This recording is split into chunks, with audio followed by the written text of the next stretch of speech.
going on YouTube? It is Repulse back in another video. In today's video, we actually have another Chelsea news video. This is our first one in a while, so there's some stuff that I'm gonna have to catch y'all up on. Dating back to like the 11th of July, I believe, was the last one I made one. Obviously, we had a lot of fixtures against PSG. I decided to do tactical previews and reviews and analysis. So yeah, there's barely any news, obviously, because the fixture was upcoming. So not much broke, but there was one. Here we go for one of our players to another club that I will talk about. Other than that, there was not much other news, so I didn't feel like making a video really on barely any news.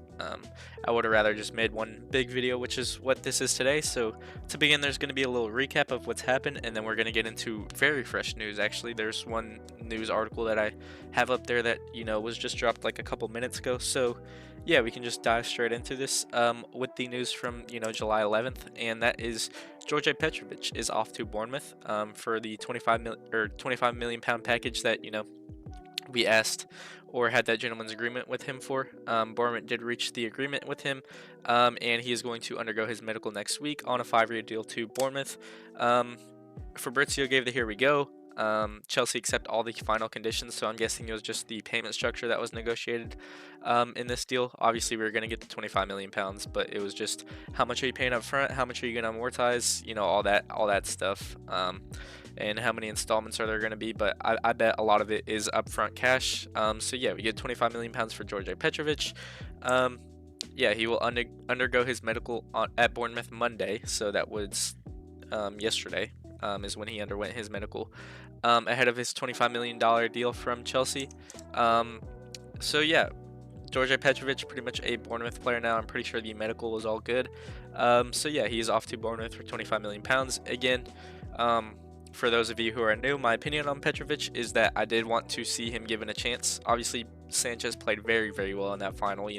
All credit to him. I think the fan base really needs to look at Sanchez, look at his end of the season, look at his performances in the Club World Cup, and be like, hey, maybe we can latch on to him for a little bit more. And if he doesn't prove himself the way that he did in that final next season, then we can move on from him.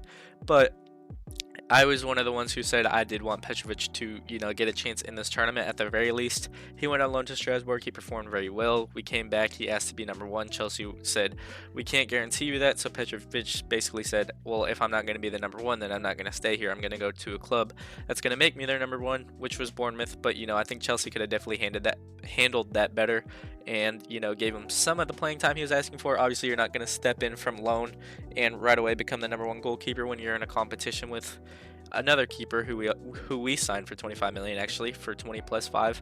But yeah, I think we could have definitely given him game time in this tournament for him to prove himself a little bit in front of Maresca, because he's never done that before. Obviously, he was our number one under Pochettino, and then he got loaned out to Strasbourg last season to develop and mold into a Maresca-styled goalkeeper, but then came back and never got a chance. Chelsea said, we're not going to make you our number one automatically, which I think is completely fair. I'm not going against the club for that. I think you can't send someone out on loan and just say, hey, you come back, you're going to be our number one starter. Especially at a goalkeeper position, especially at a midfielder position like Andre Santos. Don't expect him to start. But yeah, Petrovic is pretty much a Bournemouth player. I don't think it has been announced yet, but it could be announced anytime soon. But yeah, 25 million pounds in Chelsea's bank. I'm expecting a lot of that to be up front, because it's a pretty cheap deal for a young goalkeeper with the quality of Petrovic. But yeah, he is off to Bournemouth, so Chelsea have pretty much raised 77 million in terms of sales in the last couple days. Obviously, this is a little bit of a recap, but yeah, George Petrovic is now a Bournemouth player. Moving on, we have Nicholas Jackson, apparently available for 70 million euros, and United, Villa, and Napoli have all made inquiries. A decision will be made after the Club World Cup. Now we know the Club World Cup's done. I don't think a decision has been made yet, but there has been some news that has dropped today as well on Nicholas Jackson. Kieran Gill said that Chelsea view Nicholas Jackson as a potential 100 million pound striker and aren't actively looking to sell. We want to keep Jackson in the lap as nines and use João Pedro across the attack, which I agree with. And then Fabrizio said, when Chelsea asked for Ekitike, the price was 100 million euros. Chelsea's position is, if you ask these figures for these strikers, we'll ask the same for ours. Chelsea will keep the market open for Jackson in the Premier League. Yeah, fair enough. I think if Ekitike is valued that highly, and we know that Newcastle are in for Ekitike and Liverpool are in for Isak, so there might be a little, merry-go-round where Newcastle get Ekitike, and then they're forced to sell Isak, and Liverpool bid 120 million pounds, and Liverpool spend 500 million dollars, but nothing gets said because it's Liverpool. But whatever. Yeah, I completely agree with this. If you're asking for 100 million for Ekitike, then we're just gonna ask for 100 million for Jackson because he is a valuable player to, our project, and I think he does have a lot of potential. So I think Chelsea are just gonna want to sell high, and obviously, if there's a bid for like 80 million pounds, 70 million pounds, I bet Chelsea would, knock people's head offs for that. And cave in pretty quickly. But at the same time, I don't expect us to just uh, not push for a high price. I think that's just general business. You're always going to want to get the highest price for your assets, and I think Nicholas Jackson is someone we could get a very high price for just because of how striker need these teams are in the market right now. So you could get a ton of money for Nicholas Jackson. But yeah, this was today. This was Sky Sports Chef, which was reported earlier this morning. He said that number of clubs keeping eye on Nicholas Jackson's situation at Chelsea, told Manchester United are among them. Villa is a long-term admirer. Obviously, he played under Unai Emery at Villarreal. And then AC Milan are keen on Nicholas Jackson, but there's a big gap in valuation. Obviously, AC Milan cannot pay the figures that Chelsea are wanting for Nicholas Jackson. I think the interesting one is actually Villa, because I do think there could be a Morgan Rogers deal in there too. So I think we could just see 80 million go one way, 80 million go the other way, and Chelsea get Morgan Rogers, Villa get Nicholas Jackson. But yeah, I don't know if Nicholas Jackson's actually going to leave the club. There hasn't been too much being said. So yeah, it's a little confusing, the Nicholas Jackson situation. I do expect it to clear up in the coming days. This was the latest report on Nicholas Jackson, so he may leave the club. I do believe in him. I do believe he could be a better player than he has been the past 2 years. I think with competition, he's finally going to strive to become the best version of himself. But if we sell, it's completely understandable. I just hope we get a lot of money through the door for him because we do need a lot of money on the outgoings for targets that we have, and there was a new target shown today.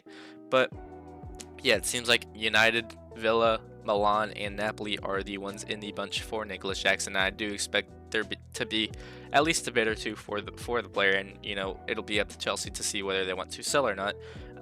But for me personally, I would like him as competition to Liam Delap, and then if you want João Pedro playing at the 9, then he definitely can. We've seen him succeed in that in the final and in the semifinal. But moving on to Mugu going to Strasbourg, it was confirmed. Obviously there was a report by, I think it was L'Equipe, that said the deal was done. But yeah, Chelsea said pretty much featured in our Conference League campaign, part of the matchday squad, won a European trophy at Chelsea, so fair enough for him. They wish Mathis every success as he begins a new chapter in his career. But yeah, he is off to Strasbourg. Obviously, we have a buyback clause for him in case he blows up at Strasbourg. But I expect him to stay there for a couple of years, develop, and then maybe come back to Chelsea, maybe get sold on for more of a profit. But he did look decent when he came on. I know it was only for like 30 minutes, but you could tell he was a tidy little player. But I think that was the goal all along, was to make him a Strasbourg player. Obviously came to Chelsea because I don't think Strasbourg could afford him at that time, but now they can, and Chelsea sell him off to Strasbourg probably for the same exact fee we bought him for. Yeah, other than that, we have our Club World Cup money tally. Obviously we are champions of the world, beat PSG 3-0 in the final. And that equates to 87.5 million pounds. That's an insane amount of money. That covers the Gittins and Delap and João Pedro fees all in one, and then Madueke perfectly covers the Gittins fee. So we're pretty much at a profit this summer. Obviously, if you want to count all the transfer fees from Esteval, Asugo, all those, then you can, whatever. But we also have Bashir Humphreys at the door. We have Kepa. We have who else? We have Ishe at the door as well. So yeah, Chelsea have made a lot of money this summer, and the Club World Cup is a major contributing factor to that. So we definitely have the flexibility to spend a little bit more in this window, because that number is incredibly high for one singular tournament. 87.5 million pounds for 10, 11 games of football or so. No, less, way less. We had 3 group stage games. We had round of 16, quarterfinal, semifinal. 7 games of football, and you're averaging over 10 million pounds a game. So you take that. Over 12 actually. Number would be 12 and a half. Yeah, 12, around 12.5 million pounds a game for Chelsea. So fair enough. Thanks to the Club World Cup, we're champions of the world, and we have a lot of money in the bank to spend now this summer. Um, but moving on, who else is off to Strasbourg? We know Kendry Paez was, earmarked with a loan there, as well as Penders. We talked about that in the last news video, actually. But the last one is Anselmino, which I actually agree with. He was a very tidy player at Boca Juniors, but I do think he needs to develop a little bit more. Obviously, is physical and has the build to play in the Prim, but I think he can acclimate, get some game time. And I think Strasbourg is perfect for that. He's going to be able to play in Europe alongside Penders and Paez in the Conference League. Obviously, Lyon were able to stay in Liga, so Strasbourg don't move to the Europa League. They stay in the Conference League, which I think is great. I think that's a competition they can actually win. And yeah, they're pretty much all off to Strasbourg on loan. Of Simon Johnson of the Athletic, which I agree with. I think these are 3 players that should get game time, should be loaned out, and I think these are perfect loans for them to Strasbourg. Obviously, Chelsea's sister club. So yeah, these are pretty much our 3 international loans. We have a couple more, which I expect to be used up. But I think these are very good loans for players that do need game time and loans. So, fair play to Chelsea for sending off 3 of our most exciting talents, I think, actually. Paez, Penders, and Anselmino are great talents with loads of potential, so I'm very excited for them. We also heard about Keanu Dyer potentially going off to Coventry City and playing under Frank Lampard, which I actually, am in favor of. I think a little slim to play in the championship, but I think the physical battle that he will get playing in the championship will be good for him. Obviously, only has a 1-year deal left on his contract, so he's going to have to renew if he wants to go out on loan to Coventry. So hopefully, that's a tell that we are working to re-sign Keanu Dyer to a lengthier extension. Obviously, one of the highly touted Chelsea or Cobham talents that we have. Plays the midfield, was part of the U21s last season, but I think he is too good for U21 football right now, and I think he could, definitely go out on loan to a championship side and test himself with the physicality of the championship. So yeah, that's 4 loans. I did add Keanu Dyer into there, but Keanu Dyer is off to the championship most likely, and then Paez, Penders, and Anselmino are off to our sister club in Strasbourg. Other than that, who are Chelsea also interested in? Chelsea are open to adding a wide player with long-term interest in a name I'm not going to say since January, but Chelsea also admire Morgan Rogers, who I will talk about because I love Morgan Rogers, but I do think it's a deal that could happen. The only thing I'm confused about is if you want to use João Pedro across the attack, that's what you do with Morgan Rogers as well. But they're very similar players in the way that they play. They can play on the left wing, they can play the false 9, they can play the 10. Those are the versatile options, but at the same time, Morgan Rogers and João Pedro are the same exact versatile option. So I would like someone that can play the right wing, false 9, 10, on that right hand side that cuts in on their left rather than playing on the right foot. But I would love Morgan Rogers just as a ball carrier, one of the best ball carriers in the league. I think one of my favorite players to watch in the league. Just so good at using his body. Yeah, a great player there at Aston Villa in Morgan Rogers, and I do expect Chelsea to go in for him. We've heard his name all summer. And yeah, I think if Nicholas Jackson is really of interest in Aston Villa's camp, then you could see Nicholas Jackson go there and Morgan Rogers come the other way. The first name I'm not going to talk about too much. I don't want him coming here. I don't think much of the fan base wants him coming here. We already had a trending hashtag saying no, but it seems like the links don't go away. So maybe we see him come here and maybe he revives his career, but I don't expect that to happen. I don't think Chelsea will do that deal or explore going to Manchester United and paying them the fee that they're asking for that specific player that I'm just not going to name because I don't want to give him any attention. But yeah, those are our interests. We do have some more from Fabrizio saying that Chelsea want to keep going on the market. His understanding is that Chelsea are currently discussing several options for a new attacker. This is because there's concrete possibility both Nicholas Jackson and Christopher Nkunku, who's been earmarked with Bayern Munich a lot recently, that both leave this summer. Then Chelsea are also discussing one more center back internally, which is what I'm about to get to as well. But The center back is actually a left back that can play center back, but I'd like him at the club.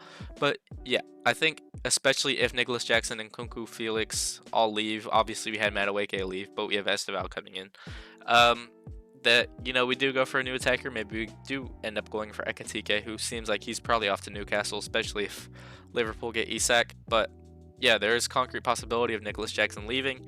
And I think Nkunku does go off to Bayern Munich. That's just my opinion. Musiala is hurt for the season, so they do need someone in that central area, and I think Nkunku is best at his best in the Bundesliga. So I expect him to thrive there if he goes there.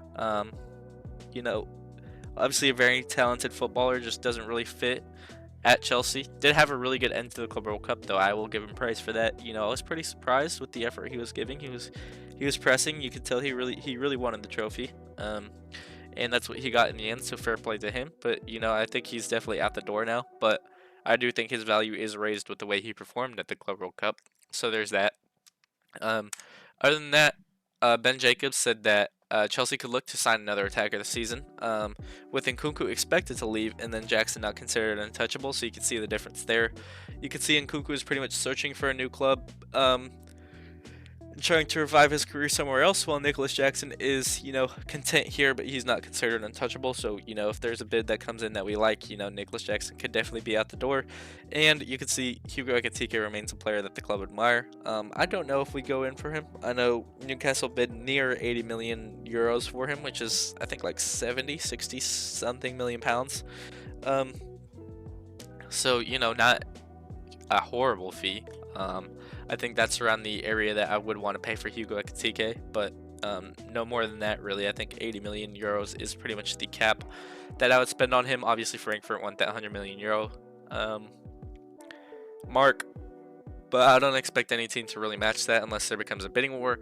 But we do see Chelsea constantly linked to Hugo Ekitike, so maybe he's someone to bring through the door. Obviously, a very silky smooth player that can play off the left, can play up top as well in case of Delap injury or Nicholas Jackson leaving the club. You could have Ekatike, Pedro, and Delap as your three strikers. Obviously, Ekatike and Pedro can play otherwhere, and then Delap is mainly our true number 9.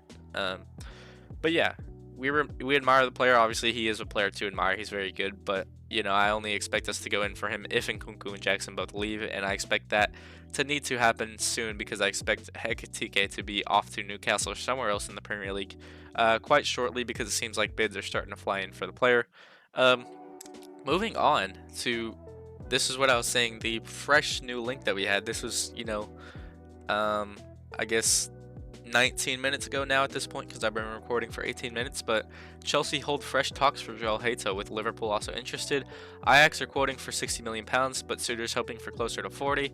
Hato does not have a release clause, so Ajax hold all the cards on the table to not sell. This was Ben Jacobs along with Edo Burgos reporting this, but I expect the clubs to meet around the 55, 47.5 million pound mark. But Hato does not have a release clause, so you could see him or Ajax hold out for that 60. Obviously, clubs are waiting. I don't expect Liverpool to really go in for Hato now that they have Kirkej. They also bought Frimpong. They also bought Verts. They're also trying to buy Isak, so they're going to spend near $400 million on 4 players, or 300 million. 120 for Isak, 116 for Wirtz, and then I think 40 for each Frimpong and Kirkez. But yeah, I don't expect Liverpool to really be in for Hato. They definitely could be interested. I don't doubt that, but I expect Chelsea and Arsenal to be the ones in for Hato. But yeah, this is a player that I would really like. Obviously, we do need depth alongside Cucurella to play that left back position, and Hato can definitely do that, but he can also fill in at that left center back position to let Colwill move more centrally if that's what you want to do. Or if you just want him to be a backup to Colwill as well, he can definitely do that, as well as being a backup to Cucurella. So, versatile player that can play in both the center back and left back positions. So, a player that I definitely would like at Chelsea, because we do need depth along that back line, especially to back up Cucurella and let him get some rest at some points, because he barely does get any. He's played nonstop for pretty much 2 years now. So, Hato coming through the door, I think, would definitely give Marc Cucurella a deserved rest in games where he, doesn't need to really play. Obviously, there's games like FA Cup games against Morecambe where you probably saw Cucurella in the lineup when we didn't need him to be, and I think that's why a lot of people wanted Ishe to come to the Club World Cup, including myself.